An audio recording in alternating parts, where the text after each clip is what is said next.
I'm Shannon Weber with Hive, a hub of positive reproductive and sexual health. It's January 20th, 2016. We're in Chicago, Illinois. It's very cold outside. It is. Oh my goodness. And I'm with the most amazing. I'm Brandon Gallagher, Executive Director of Outshine Northwest. I have been working over the last year really focusing on HIV prevention and trans inclusion in HIV prevention research, and also outreach education and doing sort of like staff trainings and consulting for research protocols to make sure that trans people are really represented effectively and appropriately. Yeah, you've really become a leading voice on that topic and taught me and so many people so much. I wanted to talk with you in this first video about the group that you have on Facebook. So tell me how it started and what it's called and who is there. So the group that I created is called Trans MSM, Rethinking Sexuality and Health. So it originally kind of spawned out of the PrEP Facts Rethinking HIV Prevention and Sex group, where at this point we have, I think, almost 13,000 members. It's amazing. It's an incredible group. And there are people of all genders, all sexual orientations, all countries, coming together to get information about HIV prevention and PrEP. And something that I noticed happening in the group was I hadn't really been hearing a lot of voices from transmasculine people, and I had just kind of taken for granted that, you know, I had been prescribed PrEP and the doctor gave me my instructions with PrEP based on the studies of MSM, and I thought that I had been included in those studies. And then I found out last February that trans men have actually been excluded from every clinical efficacy trial of PrEP to date. Amazing. And so there was this sudden conflict. And you were already on PrEP then?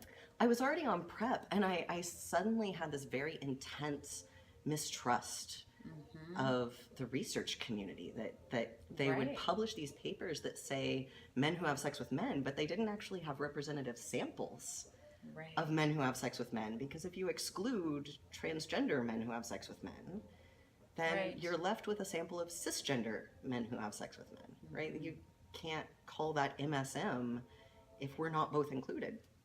And so I spent a little bit of time really processing through that and figuring out, how do I reconcile my feelings about what I've been told and this exclusion? And so I got angry, and then I did something about it, and that doing something looked like writing articles mostly. But as I got angry, suddenly all of these people in the PrEP Facts group started coming out of the woodwork. And there were all of these trans guys who had been there all along. Oh, interesting. And we didn't know that they were trans. And the information we had been giving them all along was based on cisgender men who have sex with men. Wow. And so I'm looking at this and thinking, how many people have we just misled all of this time with what we thought was scientifically valid information? And what do we need to do to correct this and make sure that this oversight doesn't happen anymore? And so a lot of conversations happened over those next few months. And finally, in July, I realized that we had sort of hit this critical mass where there were enough trans guys wanting to have enough conversations about their sexual health, and it was extending beyond just PrEP. It was, you know, how do I, and they would message me one-on-one, right, to ask me these questions personally. You know, how do I navigate going into gay bars? How do I hook up with this guy on Scruff? How do I make sure that I'm safe? How long do I really need to be on PrEP to make sure that it's going to work?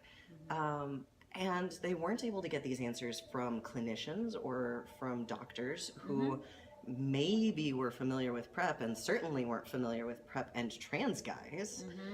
And so I just created a group, the Trans MSM Rethinking Sexuality and Health group, that extends beyond PrEP to talk about complete sexuality and wholeness and health, and how do we protect ourselves in empowering ways and in ways that aren't stigmatizing and that are respectful of other people, and not just respectful of other trans people, but also respectful of the cisgender men with whom we have relationships, and how can we build relationships with cisgender men in ways that are healthy for trans men, Right. and in ways that are empowering and feel good for everyone involved, and not just helping trans guys move through that, but helping cis guys learn to navigate those relationships in ways that are more supportive. So it's a mixed group in the Facebook. Okay.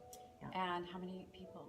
We have just over 300. We passed the 300 mark this week. Great. Yeah. It's exciting. Super and exciting. It's a very accepting community. Lots of great information that you are not finding other places. I'm really proud of them. Yeah. We have a few people, some professionals who actually specialize in gynecological services for trans men, who have joined in to answer questions, and tell me one thing that someone can do in, say, a Facebook group or in a conversation that doesn't exclude.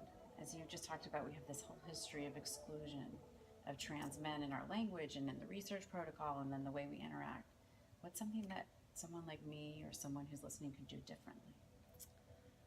Well, it's no small challenge, but the thing that I most encourage people to do, and particularly when I have this conversation with researchers, what I encourage is to ask, is this true?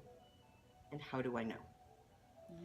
And that's a really difficult thing to remember to do all of the time, but when you're posting something about, the efficacy of PrEP, you think that you know that it's true. And then you ask yourself, how do I know? And you post a citation to a research paper. And then the question is that research paper true? And how do you know? And that's when you start digging into things like methodology, and finding out you might not actually know the things that you think that you know. And I learned from talking to you right now, and the words. What do the words mean? When you say that word, getting more information as to what does that mean to you, to then understand who was included. Absolutely. And when you say a word like man, we all come up with an image in our minds of what that means. In the same way that there have been psychology studies that if you ask somebody to draw a picture of a caveman, they will draw a picture of a man. But if you ask them to draw a picture of cave people, they will draw a range of genders of people who lived in caves. And the same thing happens when we talk about men who have sex with men. We will have an image that's created in our own image. And that image frequently ends up being white and cisgender. And that's not the extent of what men who have sex with men means, right? They're not all white, they're not all cisgender. And when we use a word like man without any adjectives before it, I think it's really critical that we recognize who all that has to include. True. Say the name of the Facebook group again. Trans MSM Rethinking Sexuality and Health. Awesome. And you can find us at facebook.com/groups/trans MSM. Awesome. Thank you.